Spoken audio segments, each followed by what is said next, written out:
కూర్చున్నాను. అక్కడ పెద్దవాళ్ళకి నా నమస్కారాలు, పిల్లలందరికీ కూడా నా దేవుడు. వాసుదేవ్ రెడ్డి గారు పిలిచారు నన్ను. క్రెడాయి సంస్థ వాళ్ళు మాకు సోలార్ ఇస్తున్నారు మేడం, ఆ ఒక ప్రోగ్రామ్ ఉంది. అట్లాగే పిల్లలకి గుడ్ టచ్ బ్యాడ్ టచ్ అనేది చెప్పడానికి మీరు కూడా రండి అని చెప్పేసి 2 ప్రోగ్రామ్స్ ఉన్నాయి అని చెప్పారు. అయితే నాకు చాలా సంతోషం అనిపించింది. ఏంటి అంటే ఆ సంస్థ ఇంత మానవీయ కోణంతో ఆలోచిస్తున్నారు. వాళ్ళు ఎవరో చూద్దాము అని వస్తే నాకు 80% ఆఫ్ అందరూ తెలిసిన వాళ్ళే. ఇక్కడ ఉన్న 80% మంది తెలిసిన వాళ్ళే. అసలు చాలా సంతోషంగా ఉంది, అలా చాలా సంతోషంగా ఉంది. ఇంతకుముందు తిరుపతి రెడ్డి గారు మాట్లాడుతూ కార్పస్ ఫండ్ గురించి మాట్లాడారు. అంటే సోషల్ రెస్పాన్సిబిలిటీ గురించి మేము ఇస్తున్నాము అన్నారు. ఎంతమంది అంటే ప్రతి చట్టంలోనూ ఉందండి అది చేయాలి అని. ఎంతమంది చేస్తున్నారు, ఎంతమంది చాలా వరకు చేయడం లేదు. మరి వీళ్ళు ముందుకు వచ్చి ప్రతి సంవత్సరం చేస్తున్నామన్న దానికి నేను నిజంగా హృదయపూర్వకంగా కూడా అభినందిస్తూ ఇలాంటి పిల్లలు కృతజ్ఞతలు కూడా తెలియజేస్తున్నానండి. మీలాంటి వాళ్ళు ఉంటే తప్పకుండా, అంటే ఇలాంటి వాళ్ళకి ఎటువంటి మేము ఎవరు లేరు అనే భావన ఎప్పుడూ కలగదు, అందరూ ఉన్నారన్న భావనే కలుగుతుంది. ఈ సంస్థతో నాకు చాలా ఏళ్ళ అనుబంధం. ఇది స్టార్టింగ్ అప్పటి నుంచి వస్తూ ఉంటాను. అనుకోకుండా చైల్డ్ వెల్ఫేర్ కమిటీ చైర్పర్సన్గా ఉన్నప్పుడు ఇక వీళ్ళతోనే అనుబంధం ఉండేది. చిత్రంగా మళ్ళీ ఓల్డ్ ఏజ్ హోమ్ని పెంచుదాము అంటున్నారు. మళ్ళీ సీనియర్ సిటిజన్ ట్రిబ్యునల్ కోర్టుగా కూడా మీతోనే అనుబంధము.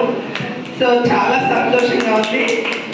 ఇదంతా ఒక ఎత్తు ఎంత ఆనందంగా ఉందో నాకు తనని చూస్తే అంత సంతోషం అనిపించింది. ఎప్పుడు అంటే ఒక రైతు విత్తనం వేసినప్పటికంటే ఆ పంట పండితే కూడా చూడగలిగితే చక్కగా చూసినప్పుడు కలిగే ఆనందం నాకు. అమ్మాయి చిన్న అమ్మాయి అండి అప్పుడు నేను చేసినప్పుడు. ఈరోజు నాకు జాబ్ వచ్చింది అని సడన్గా చెప్పే వరకు నిజంగా చాలా సంతోషంగా ఉంది. అలాగే మీరు చేసిన ప్రతిదీ కూడా మీ ఫ్యామిలీకి బ్లెస్సింగ్సే. అయితే ఇక్కడ మనస్ఫూర్తిగా ఇక్కడ ప్రతి ఒక్కరు కూడా బిజినెస్ మ్యాన్స్ ఉన్నారు, అందులో నా స్వార్థం కూడా ఉంది. ప్రతి ఒక్కరూ అత్యున్నత స్థాయి ఉన్నదానికంటే ఇంకా ఎక్కువ సంపాదన పరులే కావాలని నేను కోరుకుంటున్నాను. శాంతి ప్లస్ సంపాదన పరులు కావాలని. ఇందులో నా స్వార్థం ఏంటి అంటే మీరు ఎంత ఎదిగితే అంత సాయం చేసే మనసు ఉన్న వాళ్ళు. తప్పకుండా మీరందరూ ప్రతి ఒక్కరు ఇక్కడ చూసిన వాళ్ళందరూ కూడా అభివృద్ధిలోకి రావాలని, ఇట్లాంటి సంస్థలకి ఎన్నిటికో మీరు చేయూతను అందించాలని ఈరోజు నిజంగా చాలా గొప్ప రోజుని నేను అనుకుంటున్నాను. మీ అందరితో కలిసి ఉండడము, నాకు ప్రతి ఒక్కరూ తెలిసిన వాళ్ళు ఇక్కడికి రావడము చాలా సంతోషంగా ఉంది. ఈ అవకాశం ఇచ్చిన వాసుదేవ్ రెడ్డి గారికి కృతజ్ఞతలు తెలియజేస్తూ, ఎప్పుడు మీ వెనుకుంటాను, ముందుంటాను అని చెప్పను, మీతో ఉంటాను, ఒక అమ్మలా ఉంటానని తెలియజేస్తూ థ్యాంక్ యూ.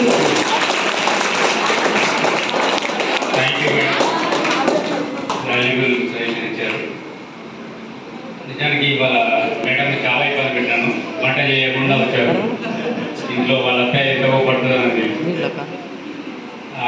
యాక్చువల్గా 10 o'clock మన ప్రోగ్రామ్ ఉంది.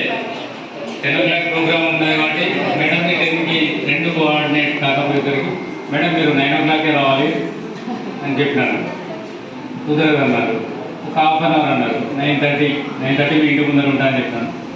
సో 9:30 మేడం ఆ ప్రోగ్రామ్ కంప్లీట్ చేసుకొని మన ప్రోగ్రామ్కి వచ్చారు, ఇనాగ్రేషన్ ప్రోగ్రామ్. మీకు అందరికీ గుడ్ టచ్ బ్యాడ్ టచ్ బాగా అర్థమైంది కదా. అమ్మాయిలు చాలా జాగ్రత్తగా ఉండాలి. సొసైటీ బాగాలేదు, ఎవరిని నమ్మకూడదు. ఈవెన్ దో మీ అంకుల్ ఆంటీ తాతయ్య మేడం చెప్పారు.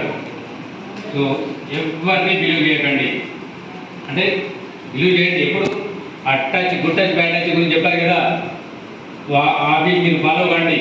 ఏది గుడ్ టచ్ ఏది బ్యాడ్ టచ్ మీ అందరికీ అర్థమైంది కదా, అర్థమైతే లేదా? సో అమ్మాయిలందరూ ఇక్కడ నిల్చోవాల్సిందిగా కోరుచున్నాను. మేడంని సన్మానించాల్సిందిగా. మీ పేరు?